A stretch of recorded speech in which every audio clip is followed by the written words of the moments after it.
Pemirsa, setahun sudah agresi militer Israel berlangsung di Gaza. Puluhan ribu warga termasuk wanita dan anak-anak meregang nyawa. Sementara itu, 3 pasangan cawagup Jakarta telah melakoni debat perdananya. Siapakah dari mereka yang paling paham Jakarta? Diskusi ini akan kami hadirkan nanti di segmen Dialog Pemirsa. Saya Yudi Handoyo, Anda menyaksikan Sindu Prime.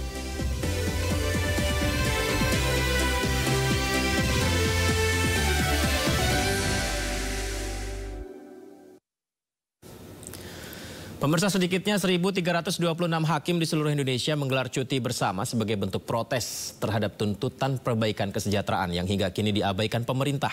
Cuti bersama dimulai hari ini hingga 11 Oktober mendatang. Seperti inilah suasana Pengadilan Negeri Jakarta Selatan di Jalan Ampera Raya, Pasar Minggu, Jakarta Selatan pada Senin pagi. Tidak tampak kepadatan sejumlah pengunjung atau pihak-pihak yang akan bersidang seperti yang kerap terjadi. Dari pantauan di lokasi, hanya beberapa pengunjung yang duduk di ruang tunggu pengadilan saja. Mulai Senin 7 Oktober hingga 11 Oktober, Pengadilan Negeri Jakarta Selatan dan seluruh pengadilan di Indonesia tidak melayani persidangan kecuali untuk perkara pra-peradilan dan perkara yang masa hukumannya segera berakhir. Langkah ini dilakukan para hakim sebagai bentuk protes mereka terhadap pemerintah yang ternyata tidak kunjung menaikkan gaji pokok dan tunjangan mereka selama 12 tahun terakhir.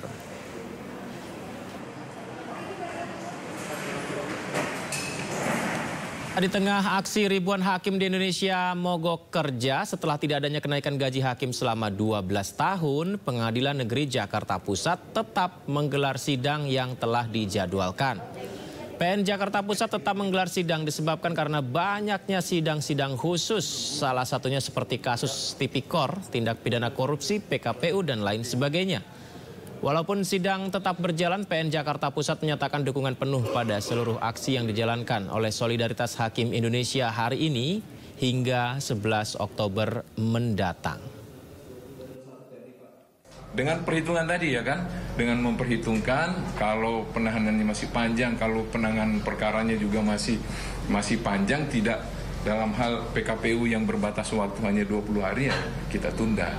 Jadi kami juga mendukung apa yang dilakukan oleh teman-teman dengan menunda persidangan yang kategorinya tidak seperti yang tadi saya sampaikan. Ada 20 hari berbatas penahanan sudah mau. Jadi khusus untuk perkara atau kasus timah ini, hari ini sudah terjadwal untuk sidang pemeriksaan saksi kalau nggak salah. Yang majelisnya tetap bersidang. Ya, tetap bersidang. Nanti saya nggak tahu karena kami tidak intervensi majelisnya itu. Yang jelas tetap dibuka sidang dan diperiksa saksi yang sudah ada. Sementara itu, para hakim yang bertugas di Pengadilan Negeri Palembang, Sumatera Selatan turut mendukung gerakan cuti massal dalam meminta kenaikan gaji dan tunjangan untuk kesejahteraan hakim. Dukungan tersebut ditunjukkan melalui aksi solidaritas. Kita bisa saksikan mereka membentangkan spanduk dukungan serta pemasangan pita merah putih di lengan sebelah kiri di halaman Pengadilan Negeri Palembang Senin pagi. Meski mendukung gerakan, para hakim di Pengadilan Negeri Palembang tidak ada yang mengambil cuti untuk menjaga jalannya pelayanan publik. Pengadilan Negeri Palembang juga tetap menggelar sidang lantaran banyaknya kasus, banyaknya perkara yang harus disidangkan. Kami sangat merasakan itu karena dengan selama ini yang kami terima, kami harus menekan kebutuhan kami sendiri.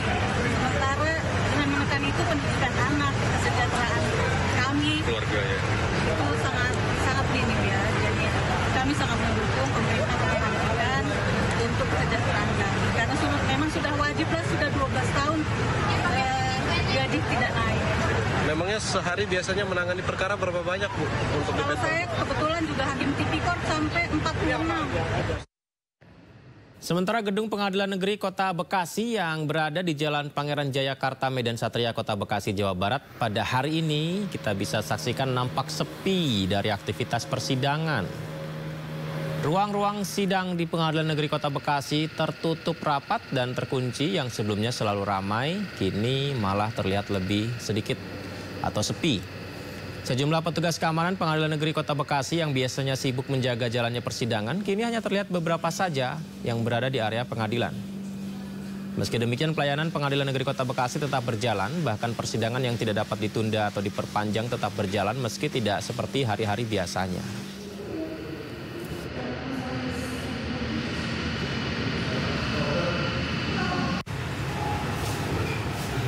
Sidang dibukanya tanggal 2 umum. Para hakim melakukan audiensi di Gedung Mahkamah Agung Jakarta pada Senin siang. Audiensi tersebut mengawali hari pertama cuti bersama seluruh hakim Indonesia yang dilakukan pada tanggal 7 hingga 11 Oktober 2024. Ya, inilah ribuan hakim mengikuti aksi cuti bersama di berbagai daerah, sementara ada 148 diantaranya berkumpul di Jakarta untuk audiensi terkait perbaikan kesejahteraan mereka. Beberapa tuntutannya pemirsa adalah kenaikan gaji dan tunjangan hakim yang tidak ada perubahan sejak 12 tahun terakhir. Dalam keterangan sebelumnya mereka menuntut kenaikan tunjangan jabatan hakim sebesar 242% dari tunjangan jabatan semenjak tahun 2012. Besaran tersebut menimbang nilai inflasi saat ini.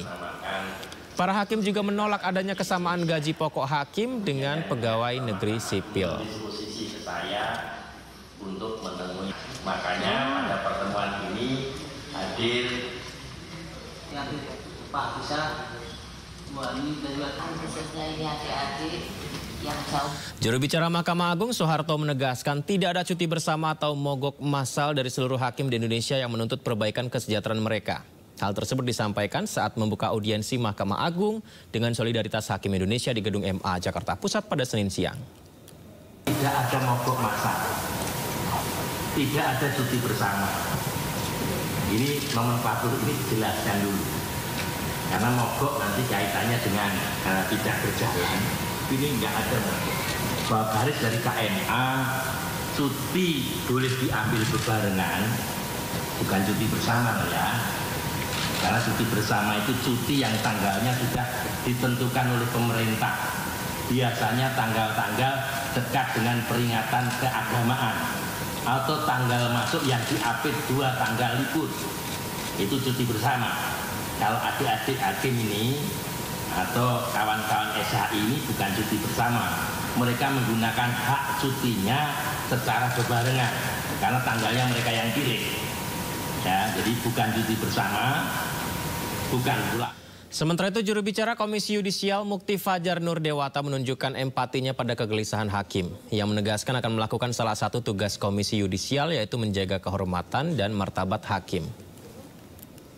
Pada prinsipnya, bisa disampaikan oleh Bu Wakil bahwa Komisi Yudisial dan Mahkamah Agung ini memahami kegelisahan dari teman-teman hakim tentang soal kesejahteraan. Ya, ini memang sangat kecil, sangat terkait atau sangat menjadi potensi untuk masuknya perbuatan-perbuatan yang kadang-kadang sudah melanggar proses etik dan integritas. Sehingga kita perlu perjuangkan Mahkamah Agung dan Komisi Yudisial ini juga kawan hakim agar para hakim tetap itu tujuan utama kami. Dia kedua sesuai dengan tupoksi kami bahwa menjaga dalam konstitusi tugas Komisi Yudisial ini selain menjadi hakim agung juga dalam menjaga martabat dan kehormatan hakim. Salah satu yang terkenal pasti pengawasan, mana-mana hakim kalau pengawasan ada yang hal yang lain yaitu bahkan advokasi meningkatkan kapasitas dan KAI juga sudah bekerja lah. Jadi mohon dipahami untuk teman-teman hakim yang mungkin belum bertemu atau apa, tapi selama era kami ini kami sudah dengan era kami untuk menemui hakim. Pemirsa, Ketua Umum Ikatan Hakim Indonesia atau IKHI Yasardin menyebutkan bahwa perjuangan untuk meningkatkan kesejahteraan hakim telah dilakukan sejak tahun 2018 silam. Tim mengawal perbaikan kesejahteraan hakim juga telah dibentuk. Perjuangan IKHI untuk kesejahteraan hakim pada umumnya ini sudah dimulai lama sejak periode Pak Soehadi yang lalu.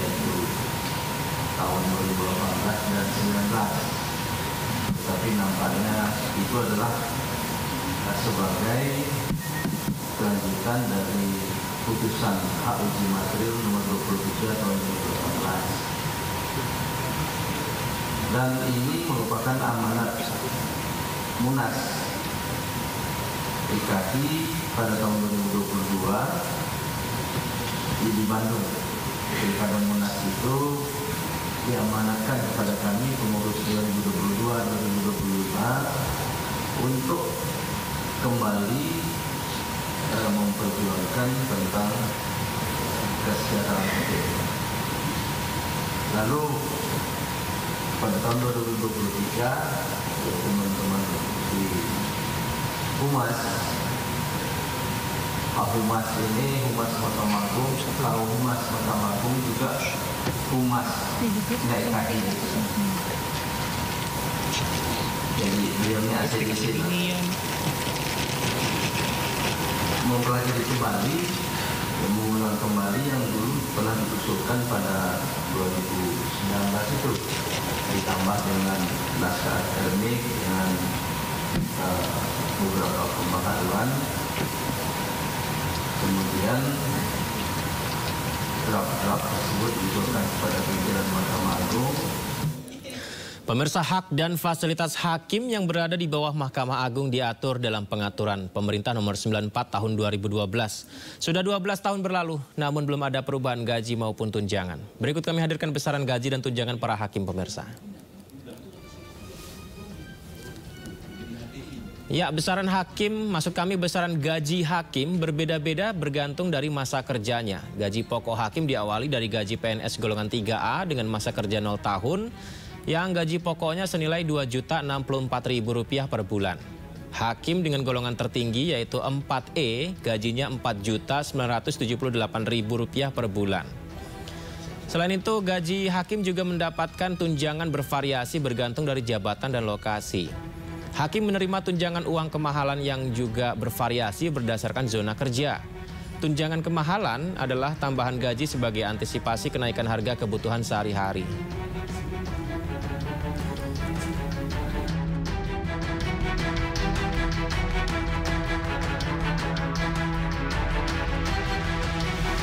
Wakil Ketua DPR RI Sufmi Dasko Ahmad memastikan akan ada jumlah penambahan komisi di DPR RI. Tapi terkait jumlah pasti penambahan komisi diumumkan 14 Oktober mendatang.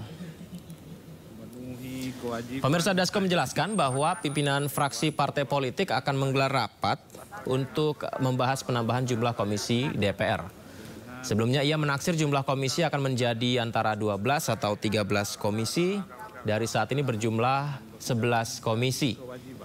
DPR juga berencana membuat alat kelengkapan Dewan atau AKD yang bernama Badan Aspirasi Rakyat.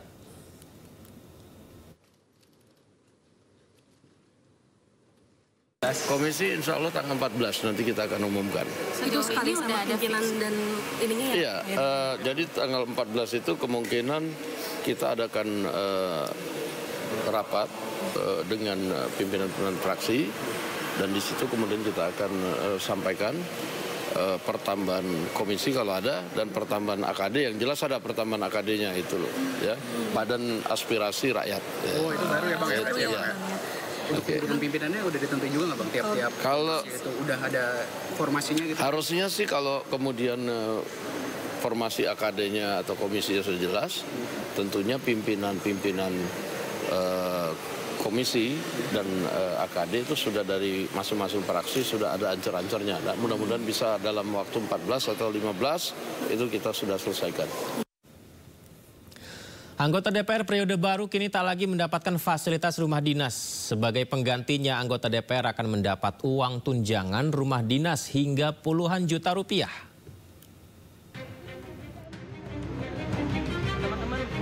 Tim Liputan iNews berkesempatan meninjau langsung rumah dinas anggota Dewan di Kalibata, Jakarta Selatan. Total rumah anggota Dewan di daerah ini mencapai 500 unit. Rumah dinas anggota DPR di Kalibata ini masing-masing memiliki luas 191,77 meter persegi. Rumah berlantai 1 ini dilengkapi 6 kamar atau ruangan dan 2 kamar mandi. Cat rumah memang sudah kelihatan lusuh dan beberapa plafon rumah di daerah ini sudah mulai mengelupas. Namun tak ada kerusakan parah di rumah-rumah ini sehingga masih sangat layak untuk ditempati. Sekretaris Jenderal DPR RI Indra Iskandar mengklaim rumah dinas anggota saat ini kondisinya sudah tua dan sudah banyak yang rusak. Setiap hari pihaknya menerima 15 hingga 20 keluhan anggota dalam aplikasi perawatan rumah jabatan Kalibata. Indra menyebut mayoritas keluhan karena atap rumah bocor. Selain itu, kondisi di luar rumah kebanjiran ketika musim hujan karena selokan yang menyempit. Tak jarang air masuk ke dalam rumah ketika musim hujan. Para anggota dewan yang menghuni rumah kerap mengeluh lewat aplikasi Perjaka. Jika rumah tersebut direnovasi, dikhawatirkan akan mengganggu aktivitas para anggota DPR RI. Selain itu, DPR telah menyurati Pemprov DKI Jakarta terkait lokasi pembuangan sampah di sisi selatan komplek. Bau sampah yang menyengat kerap mengganggu aktivitas penghuni. Ini adalah salah satu penyakit yang bocorannya itu lumayan nggak bisa selesai ya, karena dari atas tuh rembesannya dari atap sehingga merembes terus. Masing-masing rumah itu nempel gitu ya. Jadi kalau di sini ada rembesan segini, rumah sebelahnya juga pasti akan menjadi rembesan. Dan rembesannya lembabnya pasti ke rumah sebelah. Karena temboknya kan semua menyatu, nempel semua temboknya.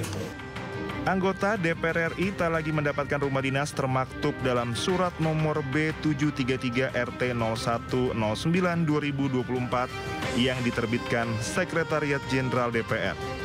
Surat ini tercatat diterbitkan pada 25 September 2024. Sekjen DPR RI Indra Iskandar mengatakan besaran tunjangan perumahan bakal disesuaikan dengan biaya sewa rumah di sekitar Senayan, Semanggi, dan Kebayoran Baru. Meski masih dalam proses survei, kisaran tunjangannya bisa mencapai lebih dari 70 juta rupiah per bulan. Nantinya tunjangan perumahan ini akan diberikan berbarengan dengan gaji dan tunjangan lainnya. Dari Jakarta, Salam Rahmat, Leman Sutrisno, iNews melaporkan. Lalu sebenarnya berapa gaji dan tunjangan anggota DPR yang baru ya? Kami hadirkan berikut informasinya untuk Anda pemirsa.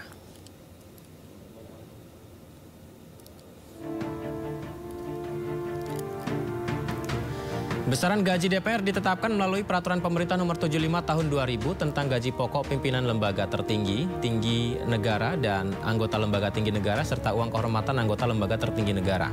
Di aturan ini pemirsa ditetapkan besaran gaji pokok untuk Ketua DPR adalah Rp5.040.000 per bulan. Kemudian untuk Wakil Ketua DPR Rp4.620.000 per bulan. Gaji pokok bagi anggota DPR Rp4.200.000 dalam sebulan. Selain gaji seluruh anggota DPR, mulai dari anggota hingga pimpinan, ini akan mendapatkan tunjangan dengan nominal sesuai dengan jabatannya. Jadi pemirsa, semakin tinggi jabatan, maka tunjangan yang didapat semakin besar. Tunjangan DPR juga mencakup tunjangan istri, tunjangan anak, tunjangan beras, uang sidang, fasilitas kredit, dan yang terakhir anggota DPR mendapatkan tunjangan anggaran rumah jabatan. Tunjangan itu terbagi atas dua jenis, yakni tunjangan melekat dan tunjangan lain. Jadi jika komponen di atas dijumlahkan semua, maka seorang anggota DPR dapat membawa pulang lebih dari uangnya Rp54 juta setiap bulan, pemirsa.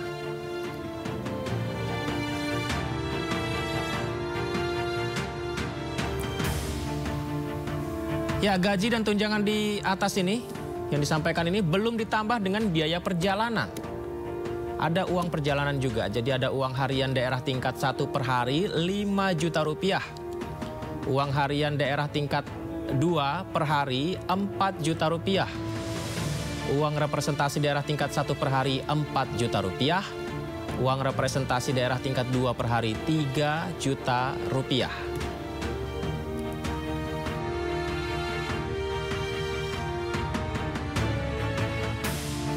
Wakil rakyat juga akan menerima uang pensiun sebesar 60% dari gaji pokok anggota DPR atau lebih dari Rp2,5 juta per bulan.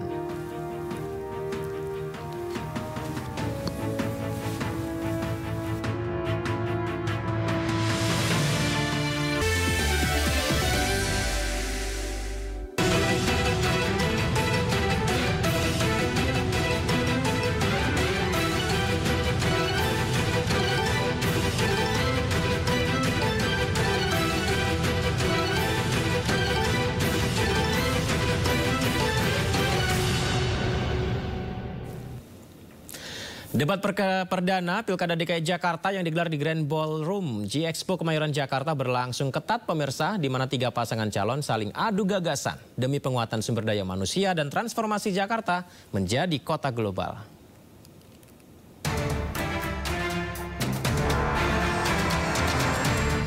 Debat perdana Pilkada DKI Jakarta yang diselenggarakan di Grand Ballroom G-Expo Kemayoran Jakarta berlangsung ketat. 3 paslon saling adu gagasan menanggapi topik yang disampaikan panelis. Salah satu topik menarik adalah kemacetan Jakarta. Ridwan Kamil berujar, mengatasi kemacetan salah satunya berinovasi perahu lintasan 13 sungai di Jakarta dan memfasilitasi peningkatan kualitas transportasi publik seperti busway. Mengatasi macet ada 2 ideologi. Ideologi memfasilitasi pergerakan MRT, LRT, Transjakarta, busway, bikeway, dan lain sebagainya. Kita mungkin akan coba berinovasi membuat riverway atau perahu melintasi 13 sungai di Jakarta. Kemudian juga perluasan yang namanya flyover masih dibutuhkan secara reality. Namun Cagup nomor urut 3 Pramono Anung menegaskan, macet Jakarta tak bisa hanya mengandalkan Transjakarta saja. Harus ada pengaturan transportasi publik dari ujung hingga ke daerah penyangga. Pramono berniat memperluas rute bus Trans Jabodetabek. Transjakarta tidak cukup untuk menyelesaikan persoalan macet di Jakarta. Aglomerasi telah ada, maka yang harus dilakukan adalah Trans Jabodetabek. Untuk itu, maka harus diatur dari ujungnya. Saya termasuk yang akan membebaskan 15 golongan yang sekarang ini sudah naik busway gratis, maka mereka naik MRT dan LRT juga gratis. Sementara itu, calon gubernur nomor urut 2, Dharma Pongrekun, berapi-api menjawab pertanyaan dari Ridwan Kamil terkait penanggulangan pandemi COVID-19. Pongrekun meyakini pandemi adalah agenda terselubung asing. Pandemi ini adalah agenda terselubung dari asing untuk mengambil alih kedaulatan negara.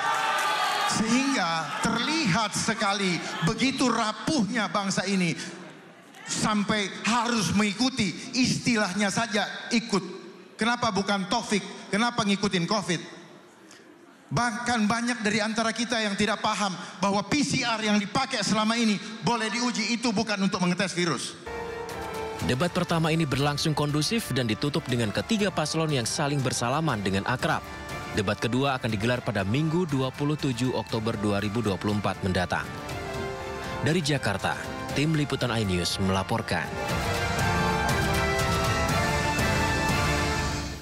Calon gubernur nomor urut 2 Dharma Pongrekun menyebut bahwa pandemi COVID yang terjadi di Indonesia merupakan sebuah rekayasa pihak asing. Sementara calon gubernur nomor urut 1 Ridwan Kamil menanggapi, apapun permasalahannya, pemerintah pusat dan provinsi harus berkolaborasi untuk menyelesaikan masalah termasuk soal pandemi COVID. Saya paham betul tentang pandemi ini.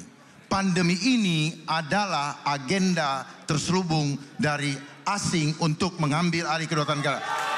Sehingga terlihat sekali begitu rapuhnya bangsa ini sampai harus mengikuti, istilahnya saja ikut. Kenapa bukan Taufik? Kenapa ngikutin COVID? Bahkan banyak dari antara kita yang tidak paham bahwa PCR yang dipakai selama ini boleh diuji, itu bukan untuk mengetes virus. Jadi itu hanya untuk mengecek asidosis.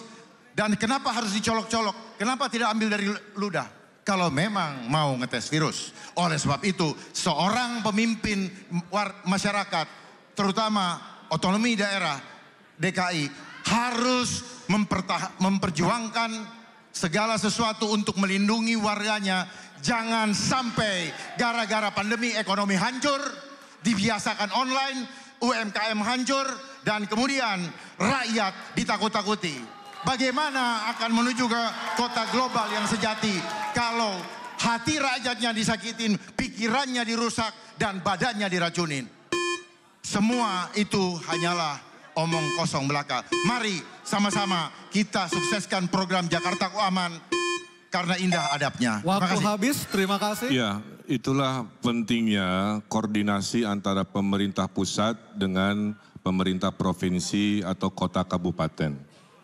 Terjadi perbedaan pendapat itu biasa, ya. Kita perdebatkan di ruang-ruang yang sifatnya politik, ruang-ruang yang sifatnya bisa menginfokan bahwa ada perspektif lain mungkin dalam menyelesaikan sebuah permasalahan sekelas seepik yang namanya pandemi. Tapi ujung-ujungnya pemimpin kalau sudah mengambil keputusan di level pusat, maka yang namanya gubernur harus taat. Maka yang namanya bupati, wali kota harus taat, karena dalam pengelolaan krisis memang harus satu komando.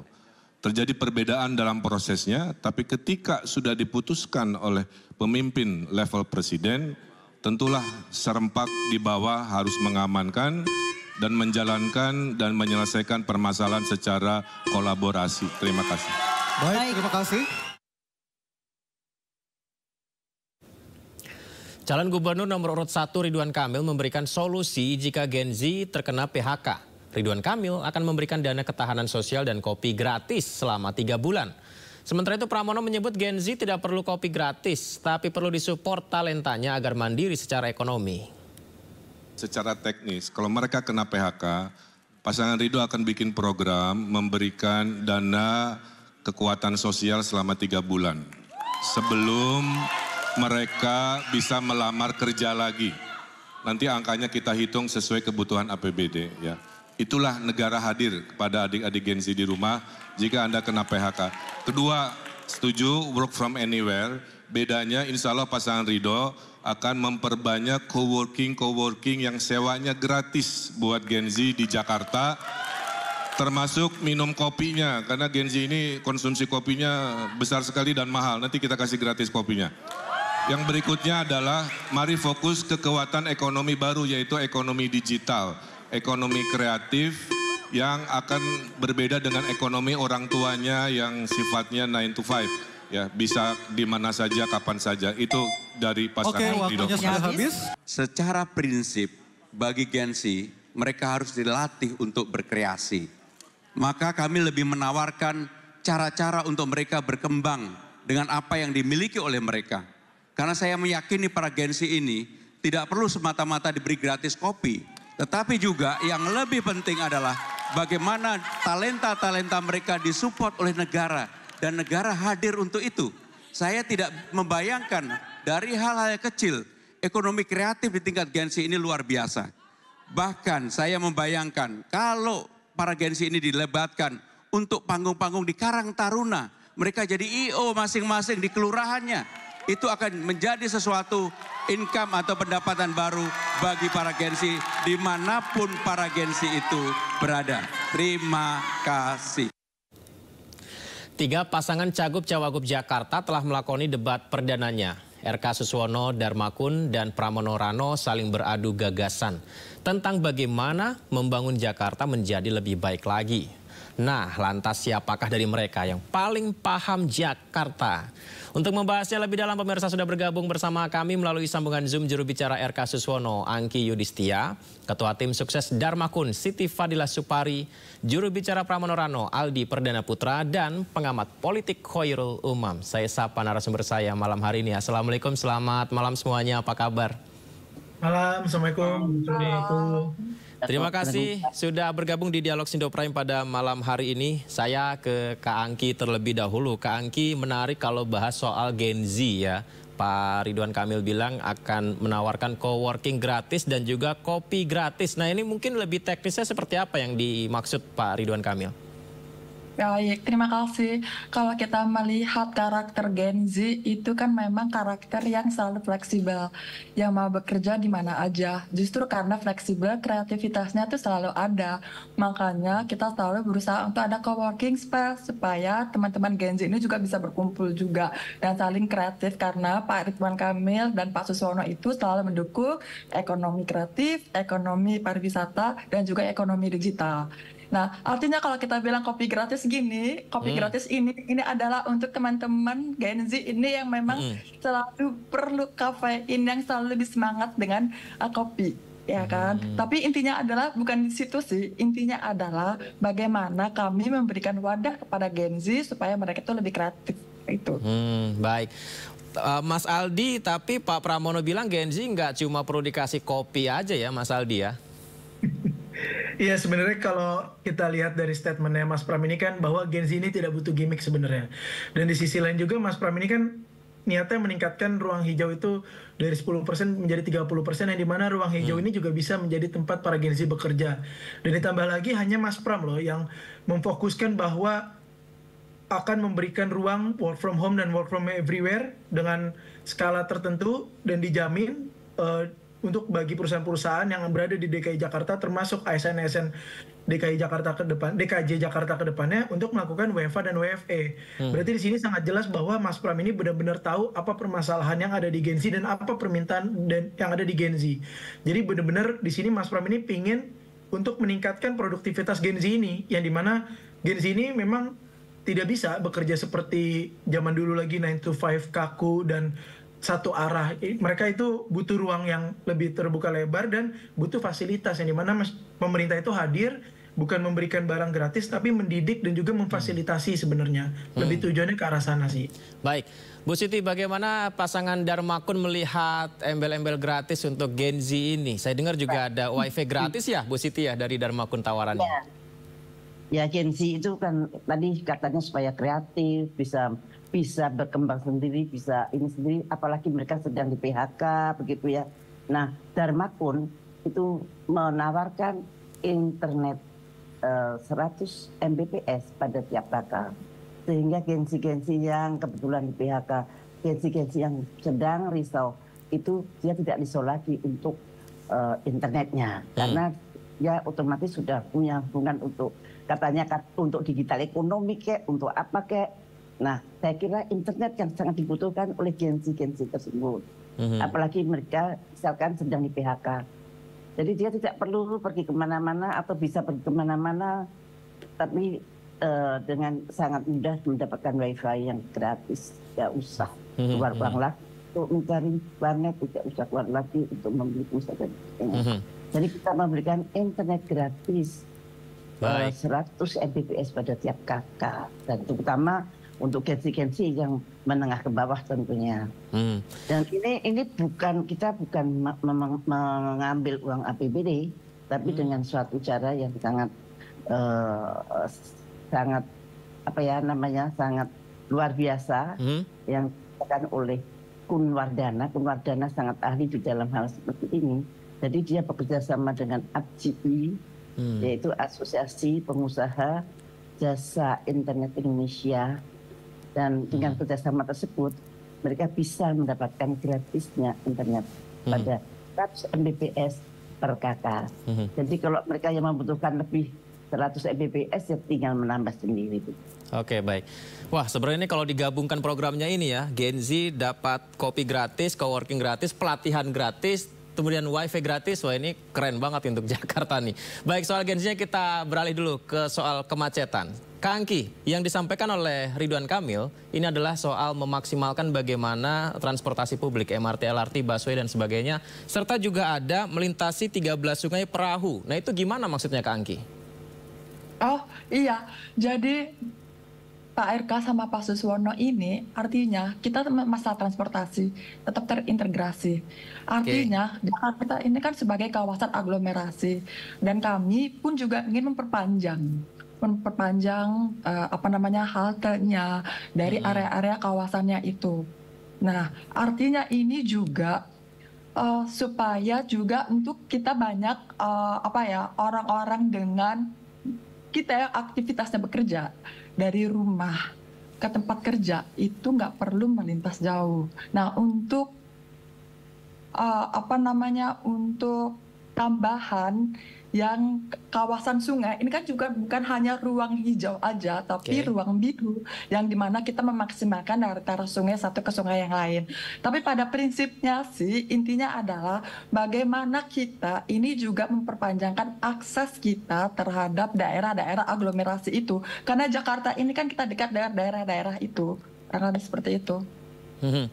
Baik, yang disampaikan oleh Mas Pram ya, Mas Aldi, ini tidak cukup mengatasi macet Jakarta dengan hanya gunakan Transjakarta atau busway saja. Ada Transjabodetabek. Yang saya catat Transjabodetabek kan juga ada untuk wilayah Bekasi, Depok dan lain sebagainya. Ini seperti apa yang dimaksud Mas Pram, Mas Aldi? Jadi sebagai aglomerasi ini kan harus adanya menjadi kerjasama transportasi antar wilayah-wilayah penunjang dengan wilayah Kota Jakarta kan.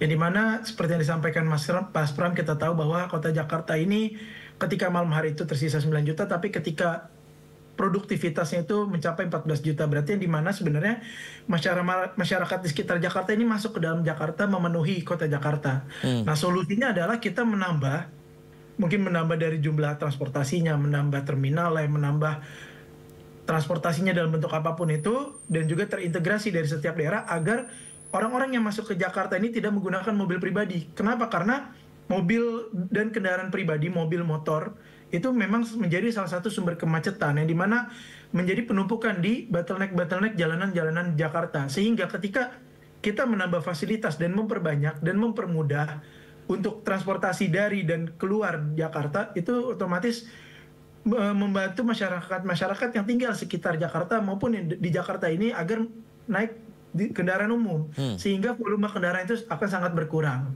Itu sih paling untuk bicara transportasi. Dan di sisi lain juga untuk berbicara transportasi, kami juga tidak hanya terfokus terhadap di kota juga untuk menangani kemacetan, tapi kita tidak meninggalkan Pulau Seribu, yang dimana Mas Pram ini menjanjikan waterway Transjakarta dalam bentuk kendaraan laut, yang dimana bisa menjadi penyeberangan antara Pulau 1 ke Pulau 2 ke Pulau 3, yang dimana itu translaut lah bahasanya waterway ini, yang dimana menghubungkan seluruh Pulau Seribu sehingga produktivitas di Pulau Seribu pun juga naik. Itu sih.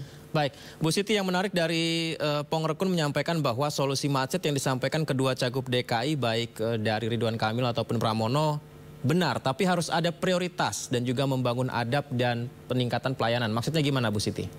Ya, soalnya kalau transportasi terintegrasi itu sebetulnya sudah ada blueprintnya. Jadi kita tinggal meneruskan saja. Mau ditambah atau tidak tergantung dari optimalisasi. Jadi kalau Dharma pun lebih mengutamakan dulu Jakarta dulu kita optimalkan. Kalau rencana dari Pak Parmono Anung itu bagus, tetapi waktunya cuma 5 tahun. Mana yang diprioritaskan? Menurut saya Jakarta lebih dulu diprioritaskan. Karena Dharma Kun itu adalah seorang polisi, dia tidak terlepas dari, dia ingin meregulasi lalu lintas untuk agar supaya pengemudi mobil pribadi itu memilih memakai transportasi publik. Caranya seperti apa? Memakai aturan-aturan baru lalu lintas. Misalkan tidak boleh masuk ke Jalan Sudirman misalkan. Tetapi konsekuensinya kita harus membuat suatu kantong-kantong parkir yang menggunakan tanah pemerintah untuk memarkir mobil-mobil pada orang-orang yang menggantikan mobil itu menjadikan transportasi publik. Selain itu juga ada dari turunnya dari halte itu ke tempat ini bisa disambung dengan micro transportation. Nah itu, dan kemudian lebih diperbanyak halte-halte yang mendekati tempat tujuan para pengguna. Dan kemudian sungai Dharma Kun mempunyai cita-cita untuk membeningkan air sungai sehingga sungai itu berfungsi sebagai transportasi juga, tetapi juga sebagai pariwisata seperti di Amsterdam. Dan itu kita mempunyai suatu teknologinya. Teknologinya tentu saja tidak bisa saya katakan di sini bagaimana menginikan itu. Dan satu lagi memperbanyak fasilitas-fasilitas untuk difabel. Karena fasilitas-fasilitas untuk difabel transportasi publik saat ini masih sangat kurang. So that's why penggunaannya baru 20%. Ini yang membuat harus dioptimalkan dulu. Jangan buru-buru mau membangun sana, bangun sini, padahal di sini pun baru 20% penggunaan. Wah, baik. Ini sangat menarik sekali ini ya, Bang Hoirul, dari persoalan Gen Z dan barusan adalah persoalan kemacetan. Tapi ditahan dulu Bang Hoirul, saya akan mengajak pemirsa juga untuk mendengarkan kembali pernyataan dari masing-masing cagup dalam debat semalam. Berikut ini pemirsa.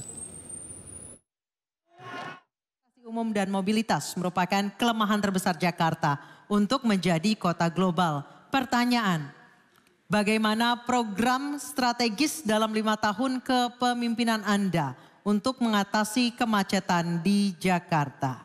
Kita perlu mengurai kemacetan dengan apa? Dengan membuat suatu compound yang tersentralisasi, di mana di situ ada tempat tinggal, ada pasar, ada sekolah, sehingga transportasi ini juga bisa terkonsolidasi dan dibuat minimal 500 meter dari pemukiman sebagai vendor daripada MRT atau LRT ataupun Transjakarta, yaitu mikrotransportasi yang terhubung satu dengan yang lain. Kemudian juga disiapkan kantong-kantong parkir yang nyaman dan aman supaya banyak orang yang mau naik transportasi umum karena keamanan kendaraan yang tinggal itu. Mengatasi macet ada dua ideologi. Ideologi memfasilitasi pergerakan MRT, LRT, Transjakarta, busway, bikeway, dan lain sebagainya.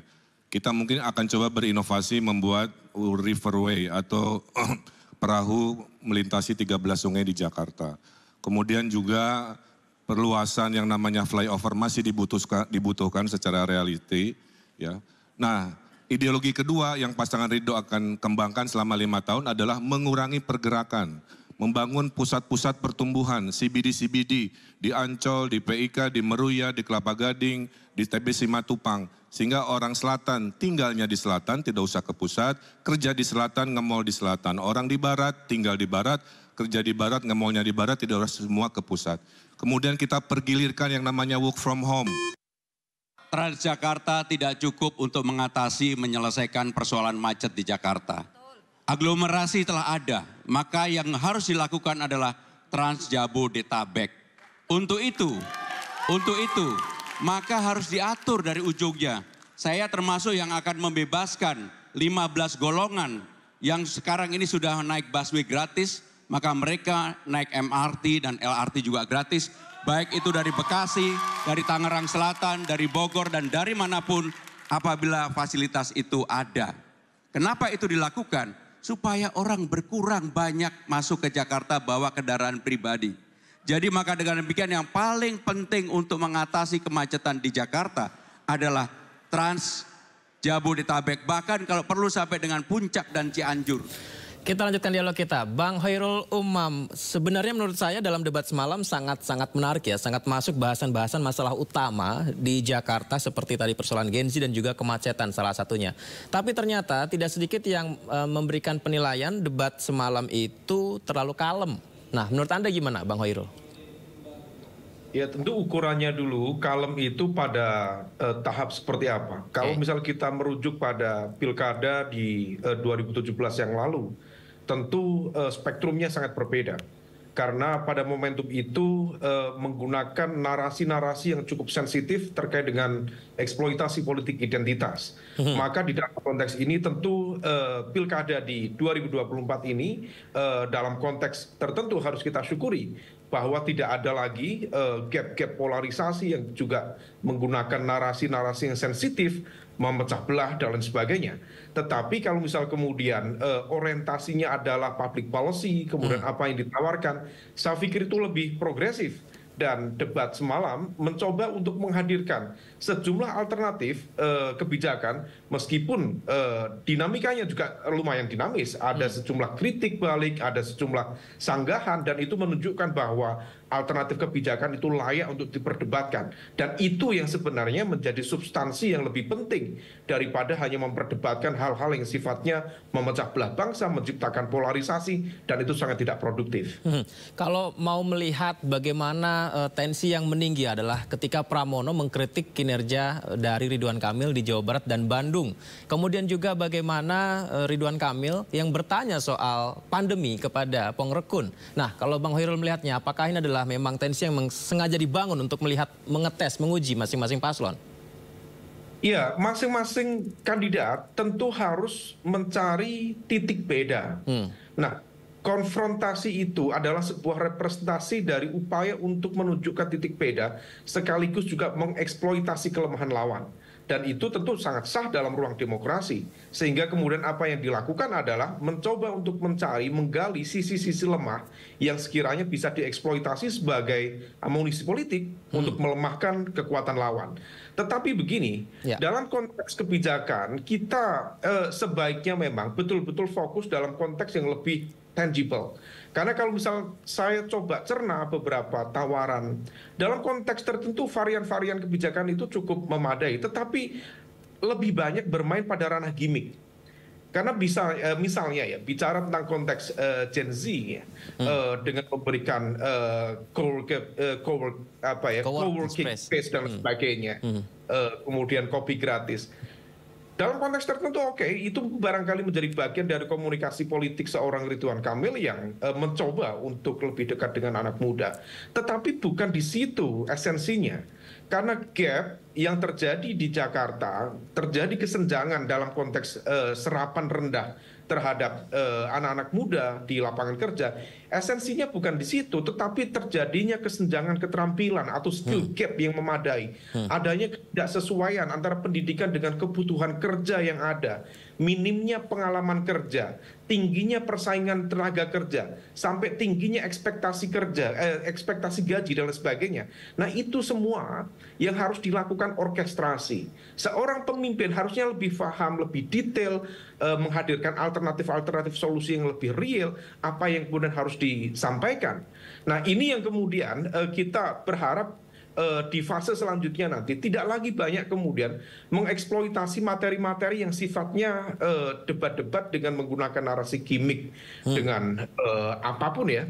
Saya kira cukup beragam itu informasi-informasi yang kemarin digunakan, mulai dari mobil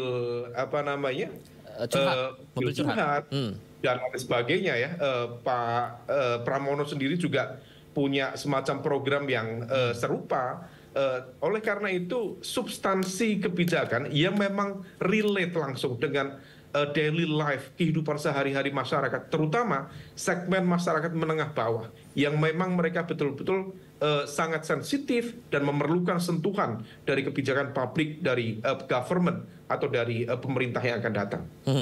Bang Hoirul, bicara survei elektabilitas sebelum debat semalam di mana RK unggul, Pramono menempel ketat berikutnya, kemudian ketiga Pongrekun. Apakah ada perubahan signifikan merubah penilaian warga Jakarta melihat ketika tiga paslonnya tampil dan mungkin merubah pilihannya?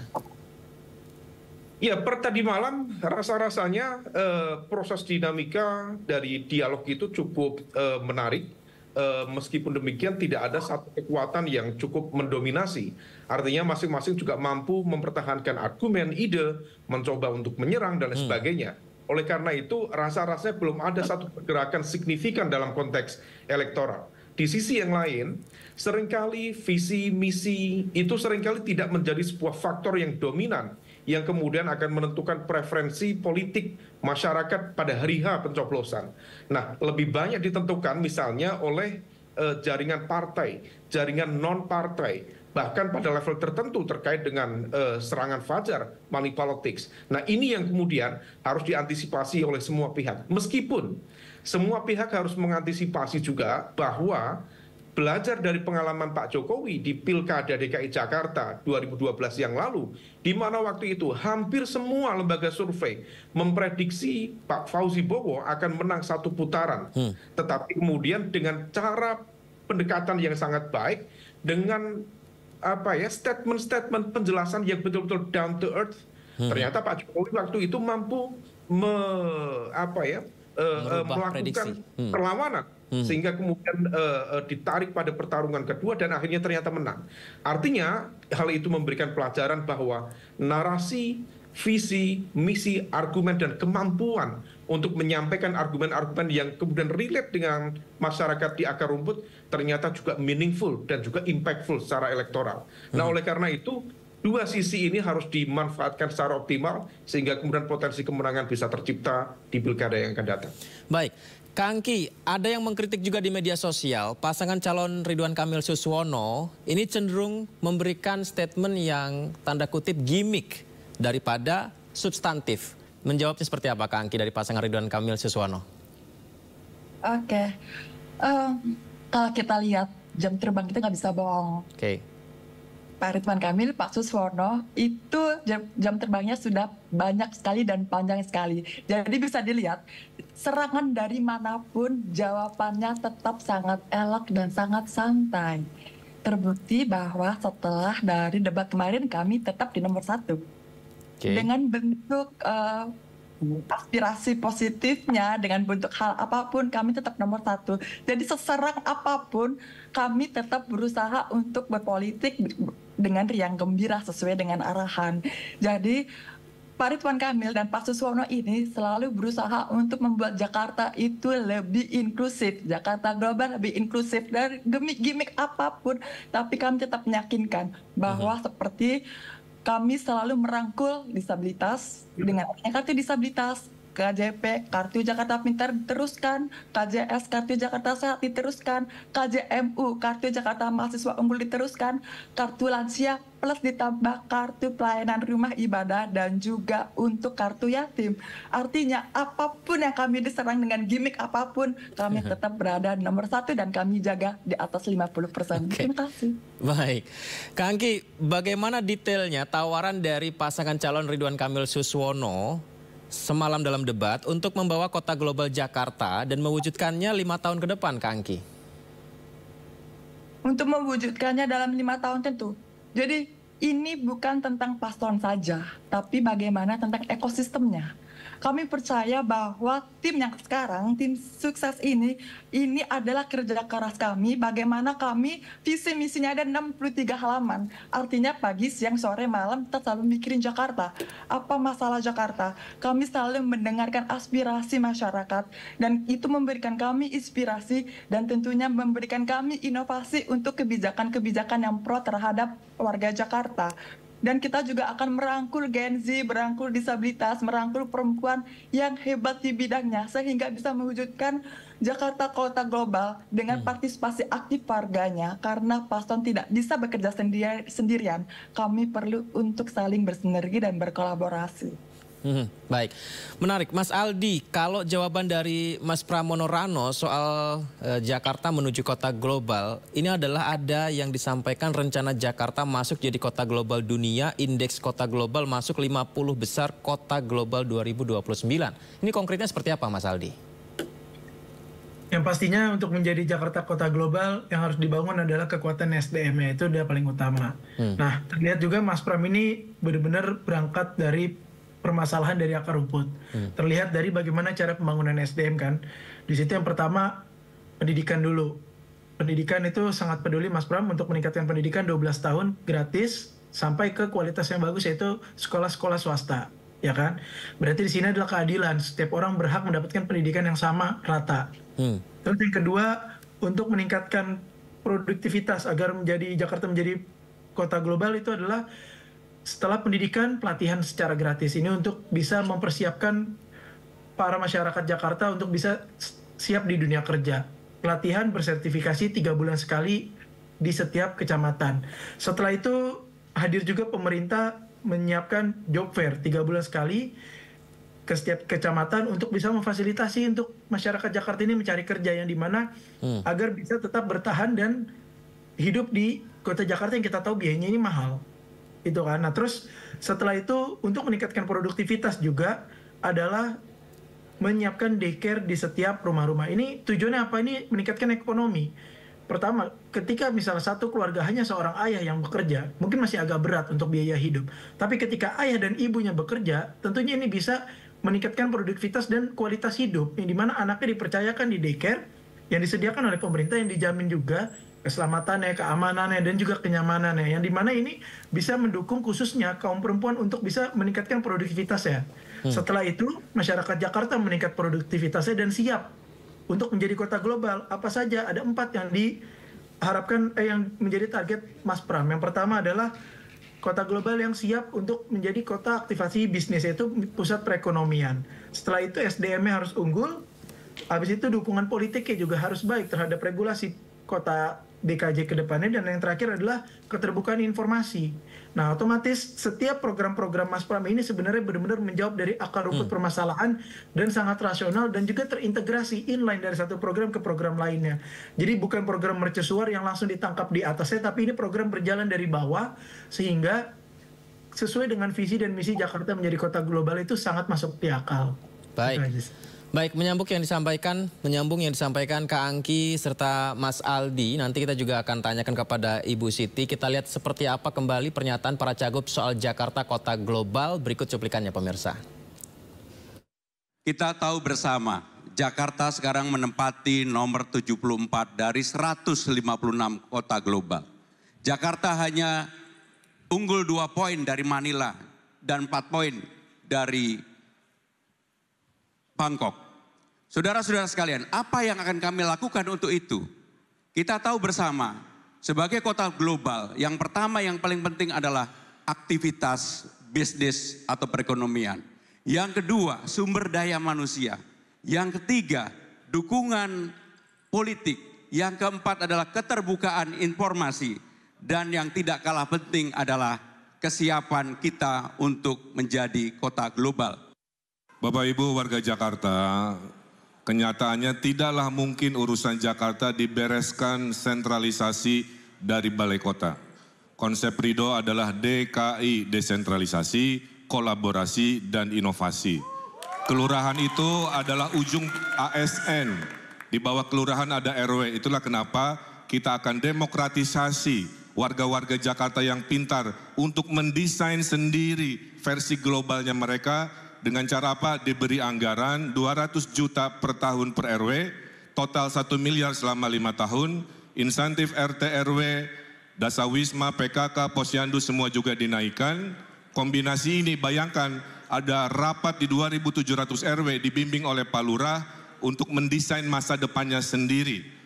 Penguatan sumber daya manusia artinya ada masalah dengan sumber daya manusia. Ada masalah dengan manusia. Manusia bukan hanya tubuh tapi jiwa. Sehingga masalah adab itu harus dibenahi dulu.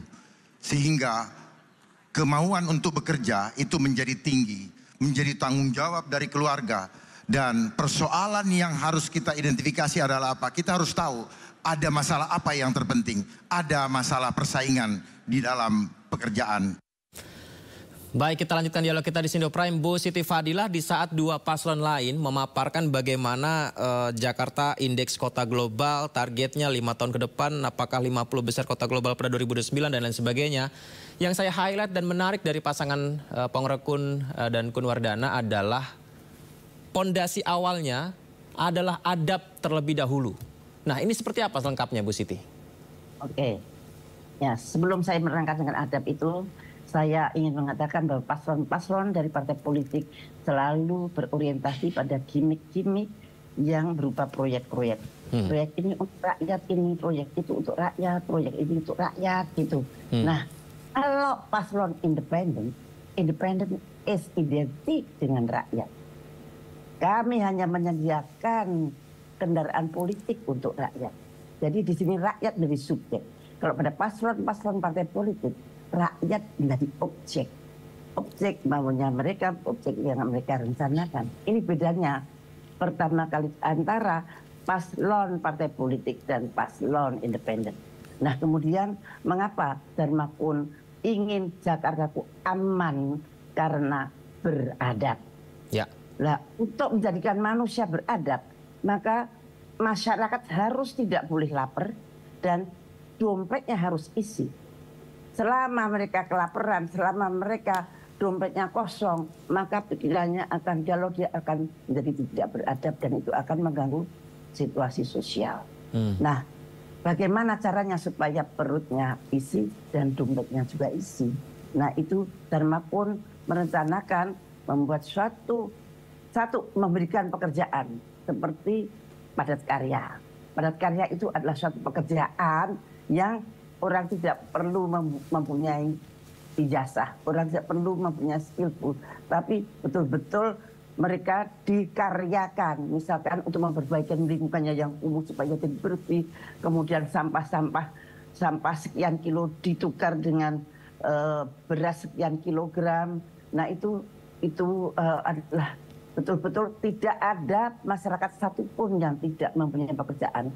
Nah, untuk masyarakat yang mempunyai ijazah dan mempunyai skillful, maka akan dicarikan pekerjaan oleh gubernur, misalkan di BUMD, di perusahaan-perusahaan semua di Jakarta, dan itu nanti akan jatuh sedemikian rupa sehingga tidak ada masyarakat satupun yang tidak mempunyai pekerjaan. Dan kemudian memberikan modal bergulir atau memberikan modal kecil pada mikro UMKM.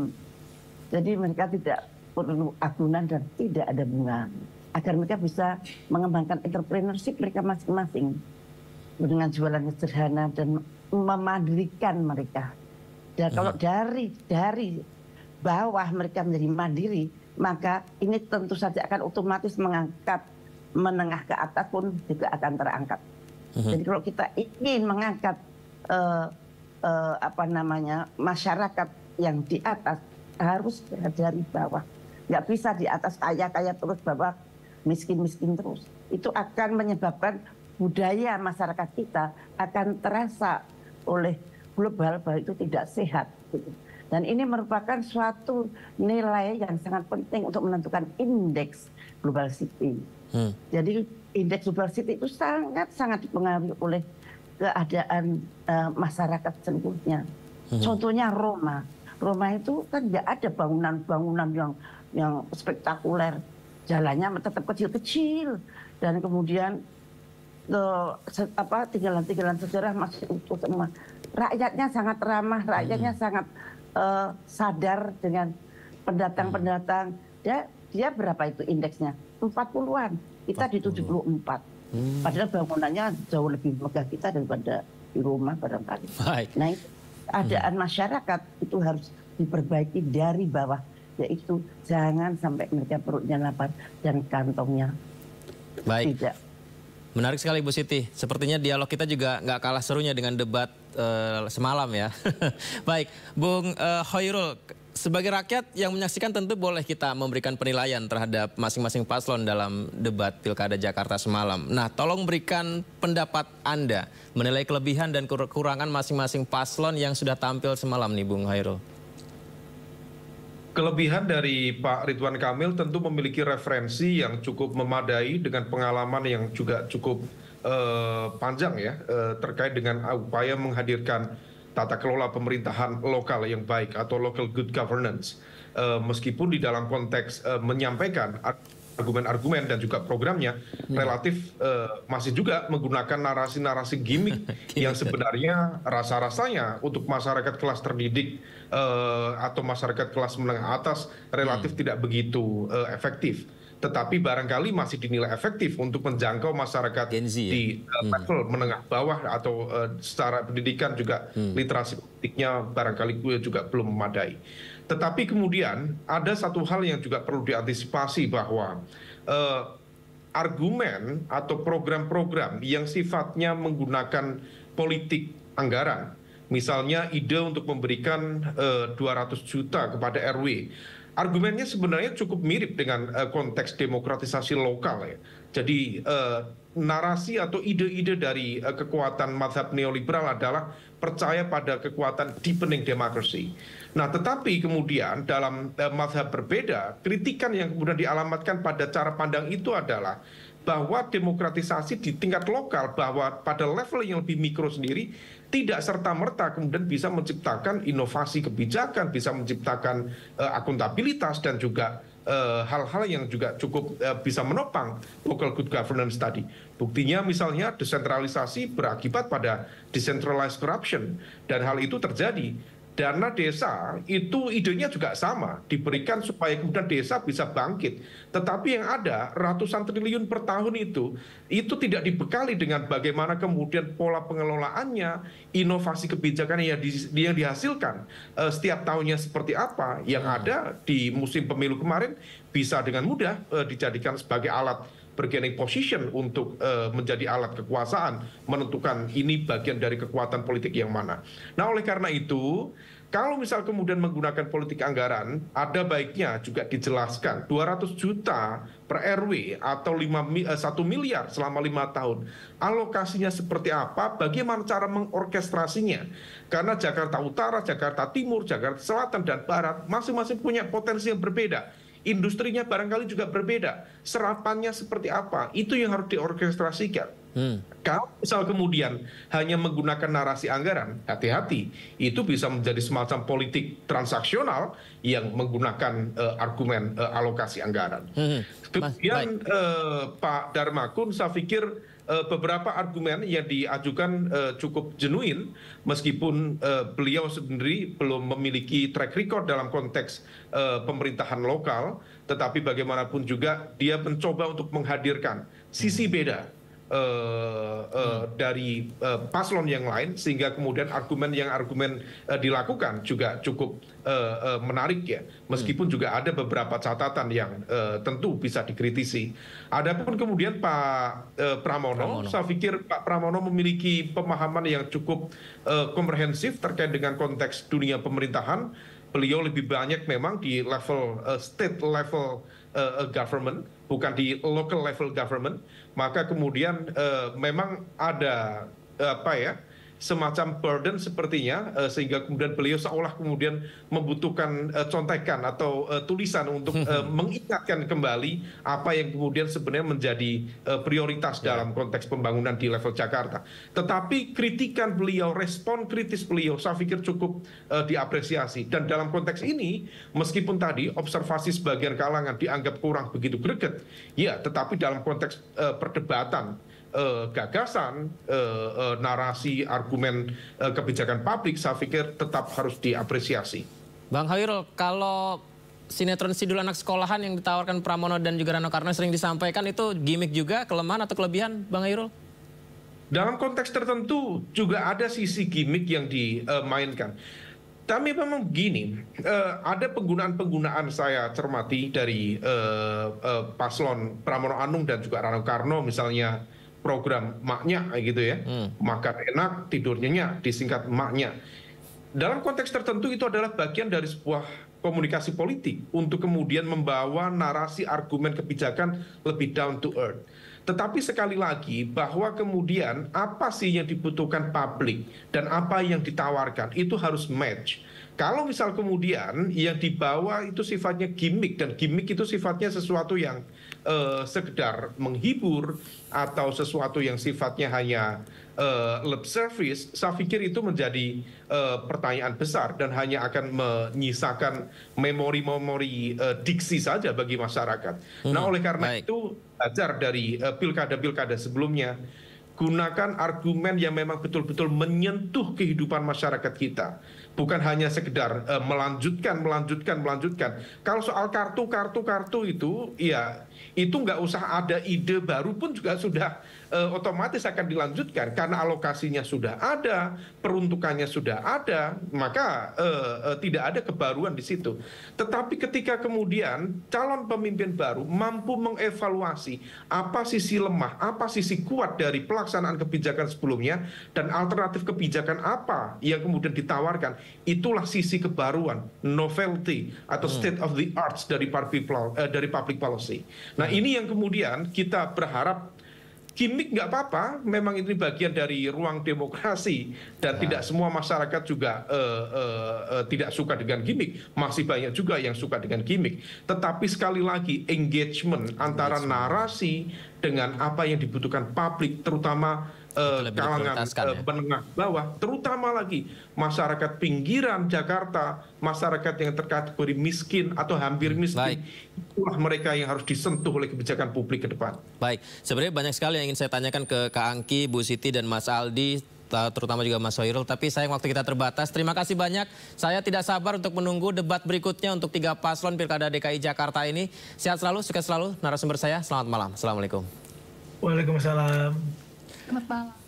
Terima kasih masih bersama kami. Sebanyak 20 warga negara Indonesia dan 1 warga negara asing tiba di Bandara Internasional Soekarno-Hatta, Tangerang, Banten.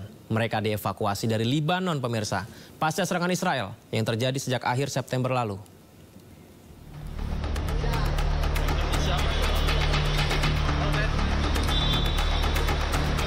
Kementerian Luar Negeri Republik Indonesia telah memulangkan 20 warga negara Indonesia dan 1 warga negara asing yang dievakuasi dari Lebanon ke tanah air. Mereka tiba di Bandara Soekarno-Hatta, Tangerang, Banten, Senin pagi.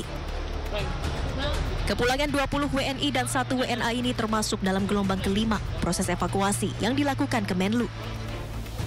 Kedatangan para WNI disambut oleh perwakilan Kemenlu. Seluruh WNI yang telah dievakuasi akan dipulangkan ke keluarga masing-masing. Alhamdulillah untuk koordinasi dengan pemerintah Lebanon berjalan lancar, terutama dari sisi keimigrasian, perizinan dan exit permit. Seluruhnya dipermudah sehingga ketika para WNI kita memutuskan untuk ikut dengan gelombang evakuasi yang dilaksanakan oleh pemerintah Lebanon merespon dengan cepat dan memberikan perizinan. Sejumlah WNI yang mayoritas merupakan mahasiswa di Lebanon mengaku senang sekaligus sedih setelah dievakuasi dari Lebanon. Sebab meski mereka kini berada di tempat yang aman, namun serangan Israel di Lebanon menyebabkan studi yang dijalankan harus terhenti sementara. Tentunya sedih sekali, Pak.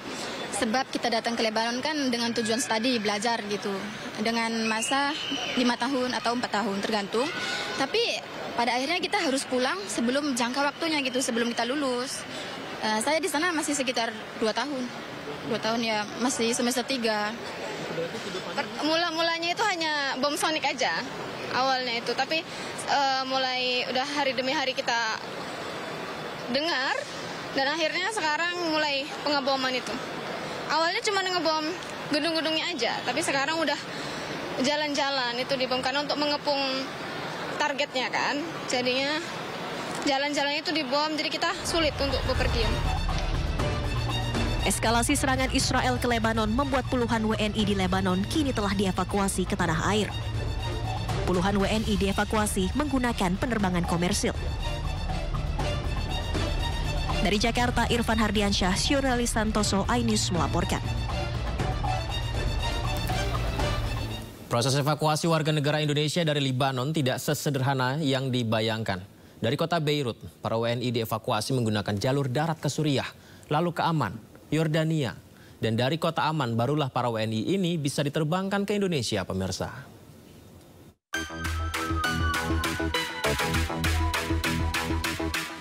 Pinggiran kota Beirut Selatan diguncang oleh gelombang baru serangan udara Israel pada hari Minggu waktu setempat. Serangan menghancurkan bangunan hingga menjadi puing-puing dan menghancurkan jalan serta kendaraan. Serangan terjadi setelah Israel mengumumkan dimulainya kampanye serangan udara terhadap Hizbullah yang dijuluki Operasi Panah Utara pada 23 September lalu. Kementerian Kesehatan Lebanon melaporkan serangan ini mengakibatkan lebih dari 1.030 kematian dan menyebabkan 6.300 korban luka.